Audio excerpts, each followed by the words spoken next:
Okay, welcome back to 247 Evil Garage. And my project today, and maybe the next couple of days, is going to be installing and mounting this Emporia EV charger. So it's a 48 amp hardwired or not. I could use the supplied plug. This is the actual charger.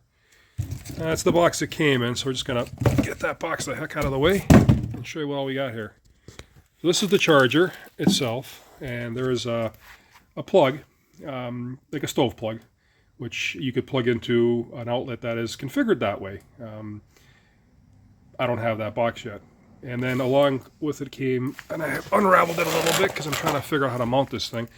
About 25 feet of cord, and then there's the plug on the end. Got a instruction book, mounting bracket for the EV charger, and then this goes on the bracket when you mount it so that you can roll your cord up on there. And there's some hardware included. So this is a pretty slick little thing, and I've decided to mount it outdoors. Not sure if that's the wisest thing to do, but that's what I'm going to do. And cut myself a piece of deck board, and I'm going to mount it over there on the fence. I'll walk over there in a moment and show you where we're going to do it. This house where I live currently, before I was in it, they had a hot tub, and it was hardwired to a 40 amp breaker at the actual box, the junction box, and a 40 amp breaker at the fuse panel. It's a breaker panel. So I didn't want a hot tub, so I removed that, but I left all the wiring in place, and it's 6-gauge wiring as far as I know, and it's capable of supporting an EV charger. And since I have the wiring already run from the inside of the house to the outside of the house, all I have to do is either get a box, an outdoor box, that's capable of, for that plug, or, which is my preferred method probably, but I'm still debating it because I'm debating what we're going to do, is to hardwire the charger into the junction box. And I'm going to bring you right there right now and show you the junction box and show you where it's going to go.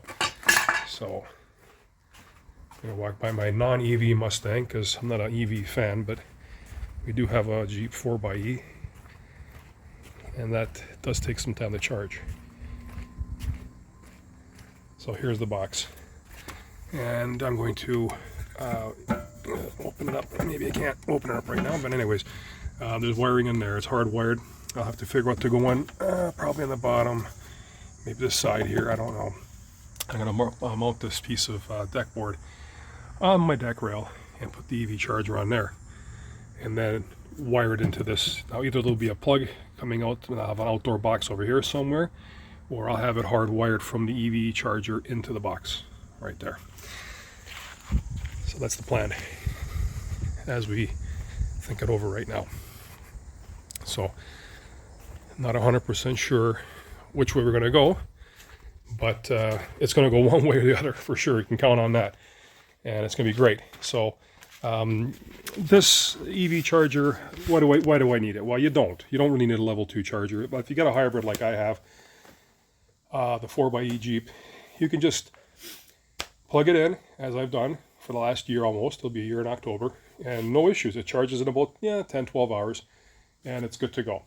But I've decided that I've got the capabilities to do this, so why not hardwire or get a plug and install a level 2 charger, because hey, you never know. I really like the hybrid. Goes on battery for, I think I got a 45 kilometer, just under 50 kilometer range. So what is that, like about roughly 30 miles on the battery only? Doesn't seem super long, the range, but you know what? For most of the driving around town, and what we do, what Mrs. 247 does is perfect. The battery range is splendid, so we seldom use fuel. But again, why not install a hardwired charger? And like I said, it comes with some good stuff here, brackets and hardware and cables and all that other fun stuff. So when I decide what I'm going to do, I'm going to install this thing. I'll make a second part to this video, probably just continue this video along, and then you can go ahead and see what exactly I've done. But for now, I'm going to mount the actual EV, get the mounting bracket and EV charger onto my deck back there, and we'll see where we go from there. So I'll be back to this video when I get that done. Well, it's a few days later, and the installation of the Emporia EV charger is now complete. Now this video is for demonstration purposes only. Don't do this at home. And I highly recommend you get a qualified, certified, approved electrician to do an electrical work, especially a higher voltage installation like this. That's key. Don't attempt this yourself, and I'm not promoting it in this video that you attempt to do this yourself, because aside from mounting the EV charger and the box, a weatherproof box, I did have a qualified electrician do the final hookup and make sure that it was properly tested and safe to use. So again, this is for demonstration purposes only. Get an electrician to do this. All right, so I did install the actual charger or the mount on a piece of deck board on my deck rail here, and I ordered a waterproof box from Amazon. And let me see if I can get down here and show you. So what happened is I was planning on, I think I'll open this box here. I was planning on hardwiring the charger, but instead I used the supplied plug and got myself a waterproof, it looks like a RV type of charging or a plug box. I'm not sure what it is. And it seems to be weatherproof. There we go. There's gaskets on all edges, and there's a proper conduit to keep the 6-gauge cable dry. And you can see on this side too. So I ran it, I got the electrician to run it actually from the bottom here and down through there into this box. And this box here is another breaker box. Got a 40 amp breaker there. And I'll close it after. And that's cable, electrical cable was there previously, and that runs back into my breaker box, and that's also in a 40 amp breaker. You could use 50 amp breakers or 60 amp breakers, but the electrician advised me that for my purposes the 40 amp is suitable, and the charger is actually factory programmed to be a 40 amp charger. Now that flashing light on there means it's trying to hook up to my router. I got to do a router upgrade if I want to use the app.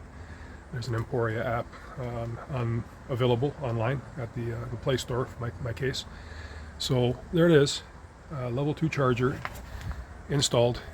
It does a wonderful job. Yesterday it took about 2 hours to charge my Jeep Wrangler 4xe, which would normally take upwards of 10 to 12 hours to do. So highly recommend it if you're gonna play around with EVs or hybrids or what have you, and if you have the capability in your home. And I did. I was fortunate because I had that box there previously from a hot tub that was on my property. I got rid of the hot tub, but I kept the service box, junction box, so I was able to do this relatively inexpensively. I think I spent, the box was $600 Canadian, Rona online, but they gave a $30 discount, so $570 plus taxes, so just under $645 for the box.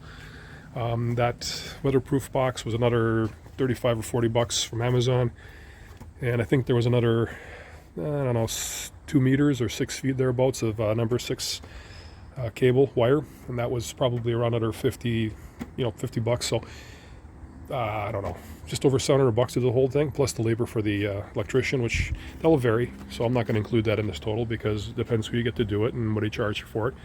But just to buy the components, like about $700. Well worth it. And I don't know, now that I got the level 2 capabilities, maybe I'm going to be getting rid of something in my property. Well, that's not mine, and get myself a little EV. We'll see how it goes, or a hybrid. All right, so I hope you enjoyed this video, and if you did, click like and subscribe as usual. Please feel free to post comments. And again, this video is for demonstration purposes only. I'm a total idiot. I would not recommend playing with electricity. Hire an electrician. But this is just a general overview of this install. All right, talk to you later.